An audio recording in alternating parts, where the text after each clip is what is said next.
Every year ఒక custom law follow అవుతున్న ఈ ఎస్ఎఫ్ఐ బంద్ వల్ల ఏంటి బెనిఫిట్ ఇప్పటికీ నాకు అర్థం కాలేదు.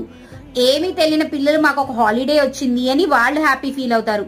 చాలా మంది పేరెంట్స్ కి అసలు ఈ ఎస్ఎఫ్ఐ బంద్ గురించే తెలీదు. ఇంకా ప్రైవేట్ స్కూల్స్ అయితే ఈ ఎస్ఎఫ్ఐ ఎవ్రీ ఇయర్ చేసే డ్రామా కదా అని వాళ్ళు కూడా కామ్ గా ఉండిపోతారు. So what is the use of yearly 1 day SFI strike?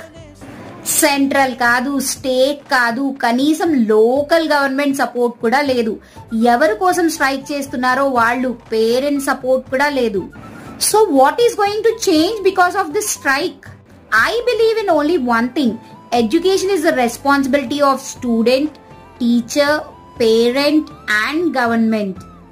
So education system లో ఏదైనా చేంజ్ తీసుకురావాలి అంటే ఈ 4 pillars సపోర్ట్ అయితే తప్పకుండా ఉండాలి.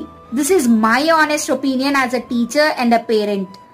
మీకేమనిపిస్తుందో తప్పకుండా కామెంట్ సెక్షన్